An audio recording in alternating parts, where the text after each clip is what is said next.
예, 비하인드 뉴스를 시작하겠습니다. 이성대 기자가 나와 있습니다. 첫 번째 키워드 열어볼까요? 네, 첫 번째 키워드입니다. 사공 많은 대리인단. 자, 대통령 대리인단의 이중환 대표 변호사가 어제 최종 변론을 다 끝낸 다음에 기자들한테 이렇게 얘기를 했습니다. 자, 변호사 3명의 의견의 일치를 보는 게 벼룩 10마리를 데리고 서울에서 부산까지 가는 것만큼 힘들다. 이렇게 얘기를 했습니다. 예.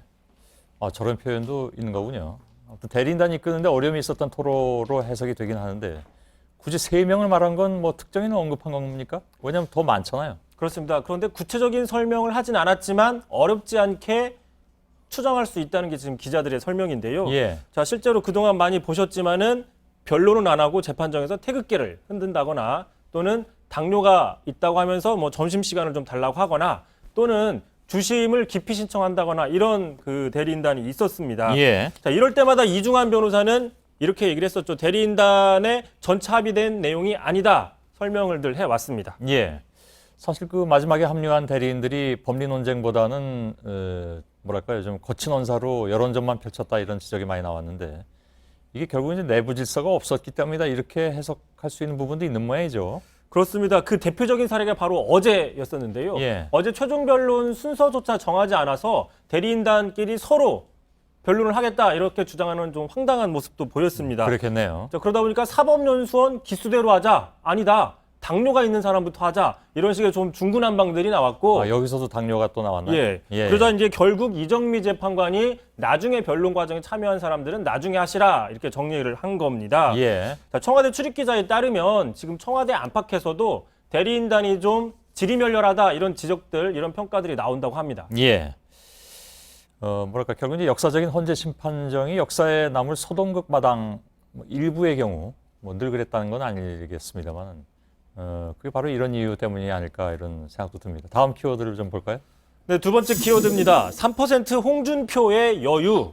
자, 홍준표 경남지사가 오늘 기자들을 만났는데 기자들이 3%나 나왔다 이렇게 얘기를 하니까 자, 지지율 그 정도 가지고 그게 지지율이냐 이렇게 웃어 넘겼습니다. 예. 자, 여론조사 언제든지 바뀔 수 있고 또 저 정도 지지율 얼마든지 따라잡을 수 있다는 자신감의 표현이라고 분석이 되는데 실제로 자기 예를 들었습니다. 자, 2004년 총선 직전에 탄핵 당시에 자신이 16%, 또 상대방이 48%였지만 2주 있다가 선거 결과는 7%포인트 차로 여유 있게 이겼다 이렇게 설명을 한 건데 예.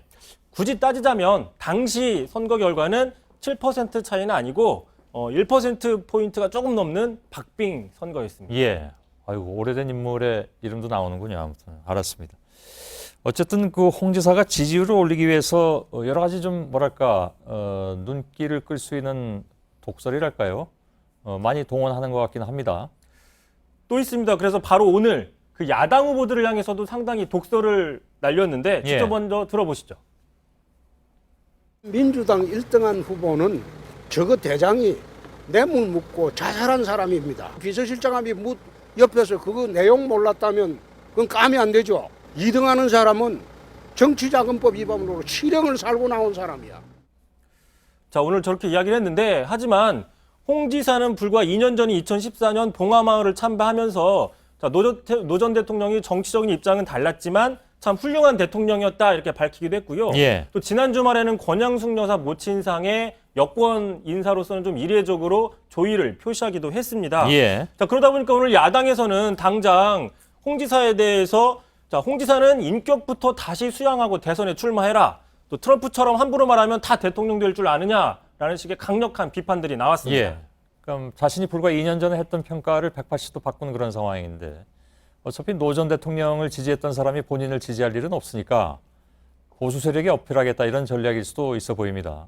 또 욕을 먹더라도 일단 언론의 주목도 좀 높이는 것은 정치인들의 어떤 그 뭐랄까요 본능이라고 생각될 때도 있고 그래서 말을 독하게 하는 그런 전략으로 나오는 건지는 모르겠습니다.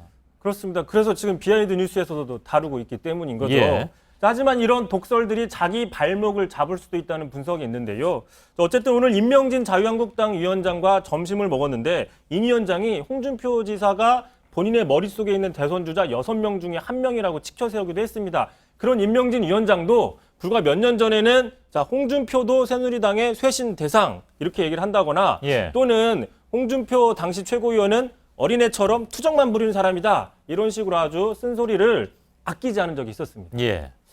정치적 이익을 위해선 말이 굉장히 잘 바뀌는 거는 많이 봐왔습니다만은 이번에도 그 예외는 아닌 것 같습니다. 자, 다음 키워드 볼까요? 자, 마지막 키워드 가겠습니다.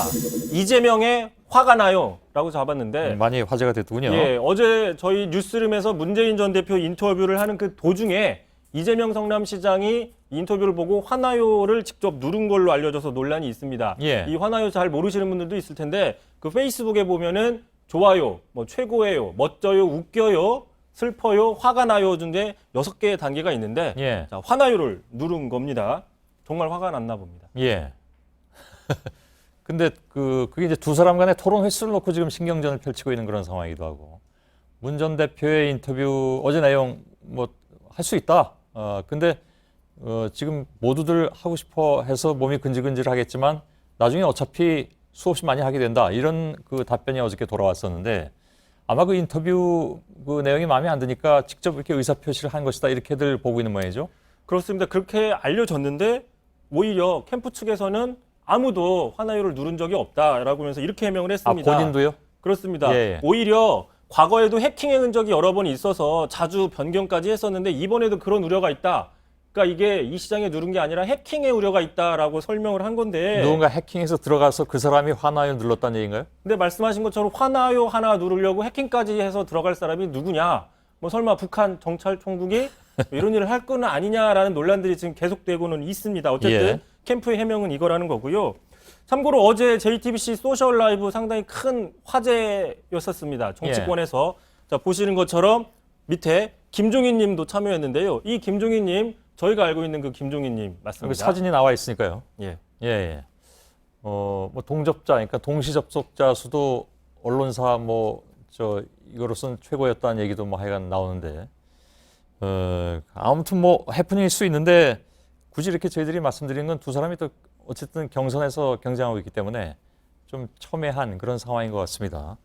해킹을 당했는지 아니면 실제로 화나이를 눌렀는지 그건 뭐 지금 알 수 없는 그런 상황이면 틀림이 없는 것 같고요.